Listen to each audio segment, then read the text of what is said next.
Olá a todos, sejam bem-vindos. Essa é a 18ª videoaula do curso de Auxiliar Técnico de Segurança do Trabalho. O tema dessa videoaula é combate a incêndio. É um tema muito extensivo e iremos utilizar outras videoaulas para falar desse assunto, que trata sobre prevenção. Bom, prevenir incêndios é tão importante quanto saber apagá-los, ou mesmo saber como agir corretamente no momento que eles ocorrem. Início de incêndio e outros sinistros de menor vulto pode deixar de transformar-se em tragédia se forem evitados e controlados com segurança e tranquilidade por pessoas devidamente treinadas. Na maioria das vezes, o pânico dos que tentam se salvar fazem mais vítimas que o próprio acidente. Alguns incêndios que também marcaram a história do Brasil e deixaram várias vítimas foram, por exemplo, o incêndio do edifício Andrews, do edifício Joelma, e um que teve muita repercussão foi um incêndio na Boate Kiss. Contando um pouquinho para vocês a história, foi uma tragédia que matou 242 pessoas e feriu 680 outras, numa boate da cidade de Santa Maria, no Rio Grande do Sul. A tragédia ocorreu na madrugada do dia 27 de janeiro de 2013 e foi provocada pela imprudência e pelas más condições de segurança no local. A espuma usada no teto da boate Kiss, altamente inflamável e que produz gás cianídrico quando entra em combustão, foi a principal causa do incêndio. O incêndio, que rapidamente se espalhou por toda a boate Kiss, sufocou várias pessoas devido a uma terrível fumaça tóxica. Os incêndios são acidentes muito temidos pela maioria das pessoas.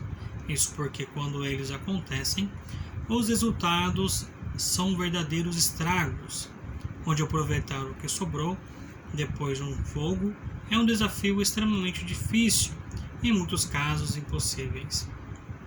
Porém, existem algumas maneiras de se prevenir e evitar que os incêndios aconteçam. São pequenos detalhes e pequenas ações que podem ser realizados durante o dia a dia para evitar que esses grandes estragos cheguem a acontecer. Além disso, a prevenção é também de grande importância que se aprenda a combater os princípios de incêndio, pois, quando as medidas são tomadas, ainda em tempo, os estragos são bem menores. Precisamos entender sobre a teoria do fogo, como se inicia, como ele se propaga. Encontramos a definição do fogo na NBR, norma brasileira, número 13.860, que diz que o fogo é um processo de combustão caracterizado pela emissão de calor e luz, ou seja, é uma reação química com desprendimento de calor e luz. A combustão é uma queima contínua após a ignição, além do calor e do agente oxidante, mas um elemento determinará a ocorrência da ignição e combustão. Estamos falando do material combustível. Este material poderá ser sólido, líquido ou gasoso, sendo que, quando nos dois primeiros estados, deverão ser decompostos pelo calor e vapores que queimam com a chama visível. Combustível é toda substância capaz de queimar e alimentar a combustão. Os combustíveis dividem-se em 3 grupos, de acordo com o estado físico em que se apresentam. Então, são os combustíveis sólidos, líquidos e gasosos. Os sólidos, na maioria dos combustíveis, transformam-se em vapores e então reagem com oxigênio. Exemplo do material ou combustíveis sólidos são madeira, papel, tecido, plástico, isopor. Enfim, os combustíveis líquidos têm algumas propriedades físicas que dificultam a extinção do calor, aumentando até então o perigo. Os líquidos assumem a forma do recipiente que os contém, É importante notar também que a maioria dos líquidos inflamáveis são mais leves que a água e, portanto, flutuam sobre esta.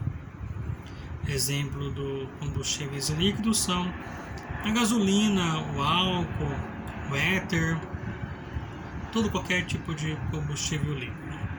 Os combustíveis gasosos são gases também inflamáveis, não têm volume definido, tendendo rapidamente a ocupar todo o recipiente que estão envolvido.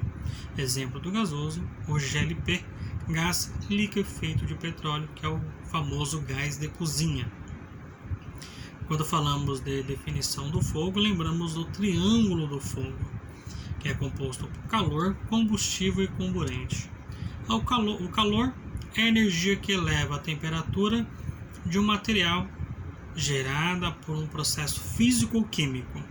O combustível é o material que queima, alimentando a combustão, propagando o fogo. O comburente é o elemento que permite a combustão, normalmente ao oxigênio. Vale lembrar que o ar atmosférico é composto em volume por 78% de nitrogênio, 21% em média de oxigênio e outros gases, 1 ou 2% de outros gases. O tetraedro do fogo, ou como mais conhecido como quadrado do fogo, modernamente foi acrescentado ao triângulo do fogo mais um elemento, a reação em cadeia, formando assim o tetraedro ou quadrado do fogo. Os combustíveis, após iniciar a combustão, geram mais calor, liberando mais gases ou vapores combustíveis, sendo que os átomos livres são os responsáveis pela liberação de toda a energia necessária para a reação em cadeia. A reação em cadeia torna-se a queima autossustentável. O calor irradiado da chama atinge o combustível e esse é o decomposto em partículas menores, que se combinam com o oxigênio e queimam, irradiando outra vez calor para o combustível, formando um círculo constante. Já a fonte de calor é uma forma da energia que eleva a temperatura gerada na transformação de outra energia através de processo físico ou químico. Pode ser descrito como uma condição da matéria em movimento, isto é, movimentação ou vibração nas moléculas que compõem a matéria. Devemos ressaltar os pontos críticos de temperatura. Sabemos que é necessário unir 3 elementos para que o fogo apareça. Entretanto, por vezes esses 3 elementos estão presentes e o fogo não ocorre, porque a quantidade de calor é insuficiente para queimar o combustível. Quando o material combustível começa a queimar, ele passa por 3 pontos de aquecimento, que chamamos de ponto de fulgor, ponto de combustão e ponto de ignição. Ponto de fulgor é a temperatura na qual o combustível começa a desprender vapores, que se tomarem contato direto com a chama queimarão. Porém, a chama produzida não se mantém, em vista da quantidade de vapores desprendidos ser pequena. O ponto de combustão é a temperatura na qual um combustível desprende vapores, que se tomarem contato direto com uma chama queimarão até que se acabe o combustível. E por último, o ponto de ignição é a temperatura na qual o combustível desprende vapores que, com um simples contato com o oxigênio existente no ar, queime até o combustível acabe. Bom, falamos muito sobre propagação do fogo no tocante à definição. Quando dois sistemas com temperaturas diferentes são aproximados, ocorre transferência de energia do sistema de maior temperatura para o de menor temperatura, até que se atinja o equilíbrio térmico, ou seja, até que os sistemas alcancem a mesma temperatura. Essa energia em movimento é denominada de calor. A propagação de calor pode ocorrer de 3 formas: condução, convecção e irradiação. A condução é o calor que é transmitido por meio de corpos sólidos que se aquecem seja pelo calor do fogo ou pelo contato com outros mais quentes. Assim, quando aquecemos um corpo sólido, a energia de calor aumenta e, consequentemente, a agitação das moléculas, sendo a transmissão de calor que transmite a temperatura molécula a molécula. A convecção é um tipo de transmissão de calor que ocorre em substâncias que estejam no estado gasoso. Criam-se correntes circulares chamadas de correntes de convecção, as quais são determinadas pela diferença de densidade entre o ar mais quente e o ar mais frio. Quando o calor é transmitido através de uma massa de ar aquecida de um ambiente para o outro por meio de compartimentações, como por exemplo, temos algumas situações em que um ambiente no edifício está em chamas e em minutos outro ambiente que não tem ligação direta nem elementos físicos ligando também começa a pegar fogo. Isso geralmente ocorre pela transmissão de calor por massa de ar aquecida. E por último, a irradiação é a transmissão de calor por meio de ondas de calor através do espaço. Essas ondas de calor podem atingir objetos próximos, aquecendo-os, de tal maneira que se inicie outro ponto de incêndio. O incêndio pode ser melhor entendido se estudarmos seus 3 estágios de desenvolvimento. Chamamos primeiro a fase inicial. Nessa primeira fase, o oxigênio contido no ar não está significativamente reduzido e o fogo está produzindo vapor, dióxido de carbono, monóxido de carbono e outros gases. Grande parte do calor está sendo consumido no aquecimento dos combustíveis, e a temperatura do ambiente nesse estágio está ainda pouco acima do normal. O calor está sendo gerado e vai acabar evoluindo com o aumento do fogo. A queima livre. Durante essa fase, o ar rico em oxigênio é arrastado para dentro do ambiente pelo efeito da convecção, isto é, o ar quente sobe e sai do ambiente. Isso força a entrada de ar fresco pelas aberturas nos pontos mais baixos do ambiente. Os gases aquecidos espalham-se preenchendo o ambiente e, de cima para baixo, forçam o ar frio a permanecer junto ao solo. Eventualmente causa a ignição dos combustíveis nos níveis mais altos do ambiente. Este ar aquecido é uma das razões pelas quais os bombeiros devem se manter abaixados e usar o equipamento de proteção respiratória. Uma única inspiração desse ar superaquecido pode queimar os pulmões. Nesse momento, a temperatura nas regiões superiores, nível do teto, pode exceder a 700 graus Celsius. Na fase da queima livre, o fogo aquece gradualmente todos os combustíveis do ambiente. Quando determinados combustíveis atingem seu ponto de ignição, simultaneamente haverá uma queima instantânea e concomitante desses produtos, o que poderá provocar uma explosão ambiental, ficando toda a área envolvida pelas chamas. Esse fenômeno nós chamamos e é conhecido como flashover. A queima lenta, como nas fases anteriores, o fogo continua a consumir oxigênio até atingir um ponto onde o comburente é insuficiente para sustentar a combustão. Nessa fase, as chamas podem deixar de existir se não houver ar suficiente para mantê-las na faixa de 8% abaixo de oxigênio. O fogo é normalmente reduzido às brasas, o ambiente torna-se completamente ocupado por fumaças densas e os gases se expandem. Devido à pressão interna ser maior que a externa, os gases saem por todas as fendas que podem ser observadas em todos os pontos do ambiente. Esse calor intenso reduz os combustíveis a seus componentes básicos, liberando assim vapores combustíveis. O fenômeno backdraft é a explosão decorrente da entrada repentina de ar num ambiente pouco ventilado, com grande concentração de gases aquecidos e com fogo em estado de latência.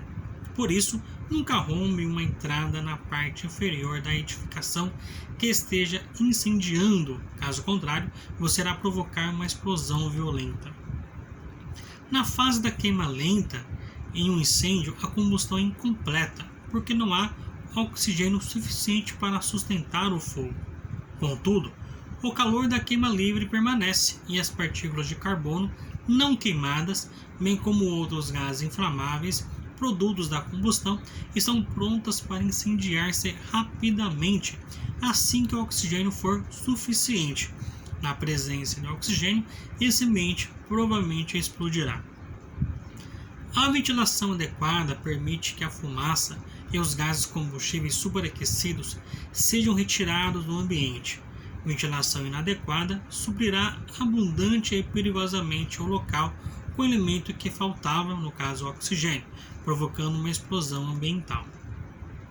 As condições que eu vou tratar agora podem indicar uma situação do fenômeno Backdraft.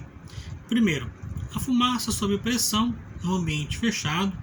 Segundo, uma fumaça escura tornando-se densa, mudando de cor, no caso cinza e meio amarelado, e saindo do ambiente em forma de lufadas.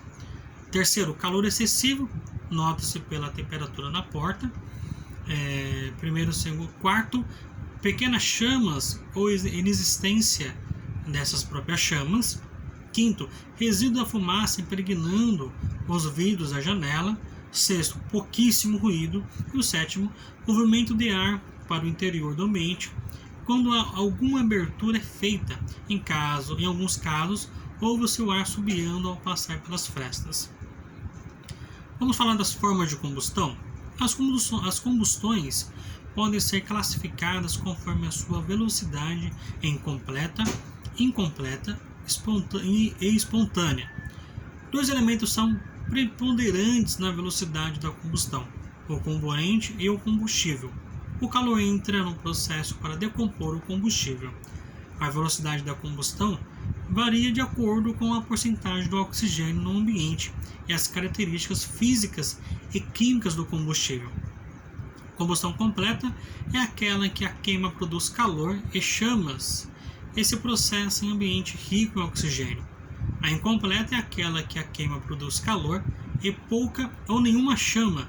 Esse processo em ambiente pobre em oxigênio. A espontânea é o que ocorre, por exemplo, quando do armazenamento de certos vegetais que, pela ação de bactérias, fermentam.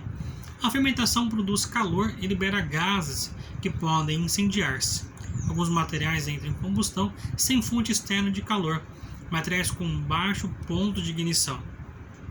Outros entram em combustão a temperatura ambiente, no caso a 20 graus Celsius, como o fósforo branco. Ocorre também na mistura de determinadas substâncias químicas, quando a combinação gera calor e libera gases em quantidade suficiente para iniciar a combustão. Vamos falar das classes de incêndio? Os materiais combustíveis têm características diferentes e, portanto, queimam de modos diferentes. Para a prevenção de incêndio é fundamental o conhecimento das classes, permitindo assim uma melhor análise dos riscos. Os incêndios são classificados de acordo com os materiais com eles envolvidos, bem como a situação como se encontram. Essa classificação é feita para determinar o agente extintor adequado para o tipo de incêndio específico. Aí temos as classes de incêndio classe A, B, C, D, E e classe de incêndio K. Começaremos pela classe de fogo A, que é determinada por incêndio de materiais sólidos combustíveis, que queimam em profundidade e em extensão, deixando resíduos como papel, tecido, algodão, borracha, entre outros. Para combater esse tipo de fogo, o agente extintor mais adequado é a água, que tem a capacidade de penetrar e resfriar o ambiente. Para isso, deve-se fazer o uso de extintores de incêndio portáteis, carregados com água.